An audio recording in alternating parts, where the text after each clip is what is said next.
occasions you have heard on a Sunday this particular reading about how our Lord Jesus Christ expelled legions of demons from a man that was possessed. And in other readings on this same sort of incident, we see that there was actually more than just one man. When you think about this and the scene that unfolds here, it is actually quite shocking and startling and something totally unexpected. You can see here that this whole idea with what happened is not sort of like a way that Christianity is presented today as something sort of almost sissy, gentle and weak. But here we have such a startling incident, a possessed man of demons, and Christ comes along and expels them. Not only that, these demons see in our Lord some sort of special thing, and they ask him not to send them into the abyss. The Holy Fathers tell us that the demons did not really know that Jesus was the Son of God in the true sense of what he was. They said to him, "What is it to me and to thee, Jesus, Son of God of the Most High?" Even though they say these words, they don't sort of really understand that this was God incarnate. Because you can call anyone who does great deeds the Son of God. It's sort of natural. You know, someone who does the will of another one can be called his son. They knew that he was something special, because this is not the first incident where he'd done these great miraculous things. And the news got around through the demonic realm that he was a person that was dangerous to them, being able to heal sick, to expel demons, to raise the dead, to do all sorts of things like these. On this account also he was watched very closely, because they could see after the great temptation that he had on the mountain that no matter how they tempted him, he would not commit any sin. He would not fall for their tricks. And they were watching for a time in order to try and catch him off some way to destroy him. This is one of the evidence why they didn't really realise that he was God incarnate, because they tried to destroy him. You know, if they knew that this was truly God, how could they possibly want to destroy him, because they would have no power over it. But they did suspect something great. Ever since the Old Testament prophecies were given to us, the demonic realm kept its eye on someone who was going to be born that was going to be special, the Messiah. In the prophecy of Isaiah, it says that it's going to be from a virgin, and therefore the demons especially kept track of virgins which were righteous before God. That's the reason why also they inspired Herod to kill all those babies. I didn't know from whom it came, but in any case they tried to stop the birth of this Messiah, which was going to bring to shame the demonic realm and actually wreck up their hold upon mankind. This is a very complicated thing. What I'm saying to you is in very simple terms. We don't know the details of these things because it is in the spiritual realm. Some righteous people have seen it in a much more clearer way. But the important thing here is that demons do exist. And I know that in the world today, even I'm sad to say amongst Orthodox Christians, people say that the demons are just a sort of a model or a symbol for something that has gone bad or some evil, that they don't really exist as an entity in themselves. Well, that's wrong. They do exist as a living creature, as a living entity. Just as angels exist of the same race, but the angelic realm has not betrayed its goodness to the service of God, but has continued to serve him in all ways possible, whereas the demonic race cut itself off from that and remains in that state of darkness to be in the last times thrown into the abyss forever and ever. And they know this, and they even proclaim this to Christ. They say, have you come here to torment us? Don't send us to the abyss now.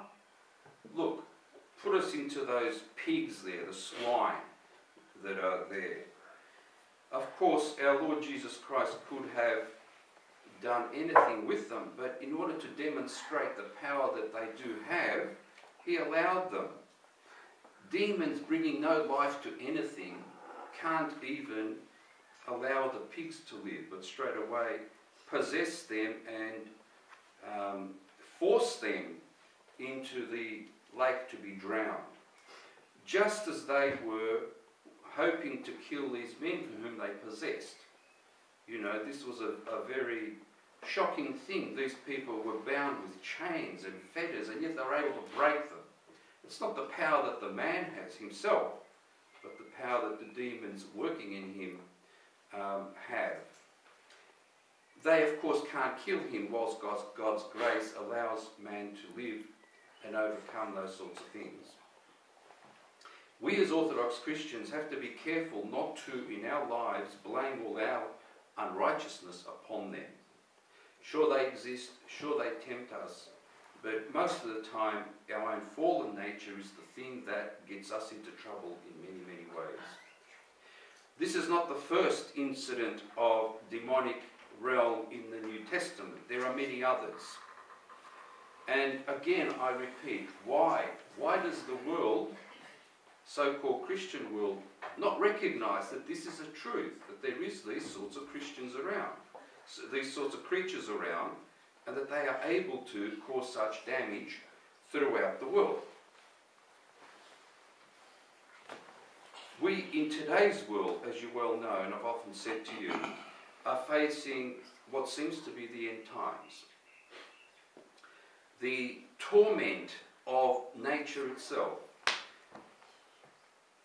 Although we look upon nature like the essence of the world as something dead, it does have a spirituality about it. And it reacts to how mankind lives, not to anything else. Mankind is the supposed ruler of this world. That's for what reason he was put in and created. And when he doesn't do that ruling and that looking after the world in the proper manner, the world, the nature, reacts. And so we have all these things: volcanoes, tsunamis, earthquakes, tornadoes, floods, fires, all sorts of things like that. The other thing that the Holy Father said to us is that it's not just any people, but it's the ones who are with the truth, Orthodox Christians. You know, it's a grievous thing. You belong to the true church. You call yourself Orthodox. Right believing, right worshipping, right understanding, right this, correct in this. And that already sets a sort of a spiritual tone where you think that whatever you do is sort of righteousness.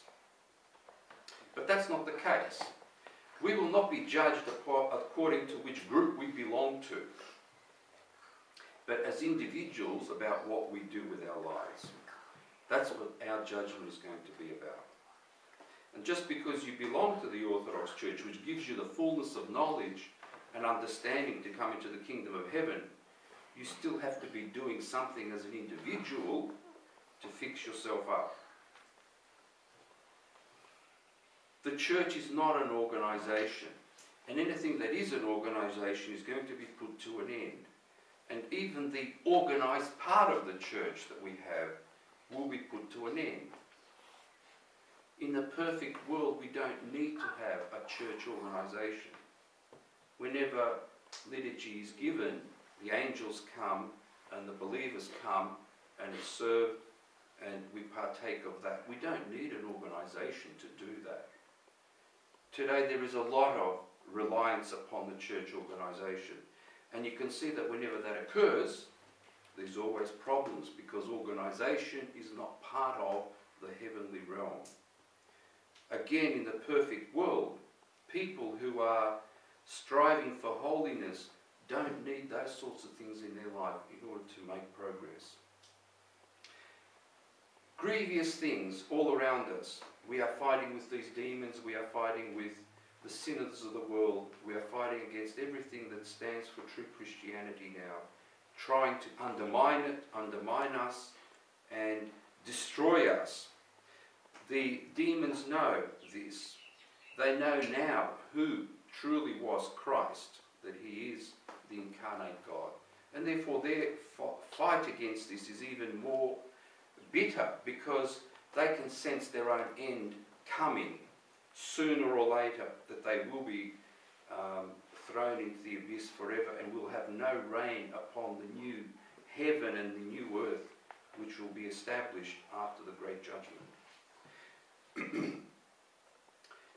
Do not, as Orthodox Christians, blame all the things of the world that are wrong upon others. But look at yourself, at your own soul and your own situation, because it's Orthodox Christians that define the state of the world. Once the last liturgy is served, once the last believer is sort of, this dies or whatever, the end of the world will come. Because it's those that keep it afloat. It's those who have righteousness, have the right thing that our Lord Jesus Christ gave us, that keeps the world going. And even despite all these grievous things that are occurring, Orthodox Christianity will continue for eternity, because that is the promise that our Lord Jesus Christ gave us. The wars that we had in the 20th century, we haven't had such things this century yet, but it could happen, and even worse.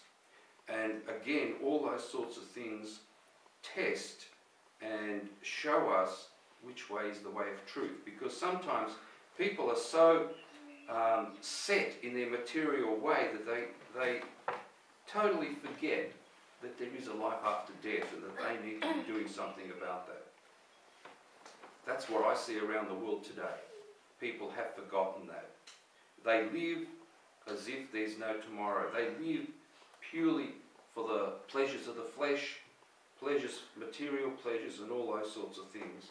And there is even a vehement hatred of anything to do with Christianity, especially Christianity, because it demands of us a total fix-up on all the things that are wrong within ourselves and within the world.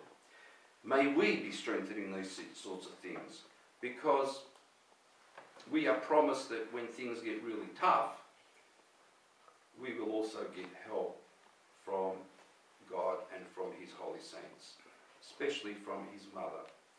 And please keep that in mind and use that in this dark world. Don't blame everything upon demonics and their influence on the world. Sure, they influence the world, but most of the sins that we commit are due to our own passions which have not been yet eliminated from us. And that is the grievous fight which makes Christianity something very powerful, something very strong, not sissy, not sort of, this little sugary thing that you find, these nice little talks with Jesus or something. It's a fight to the death for eternity. Either you will lose your soul in this fight or gain it for eternity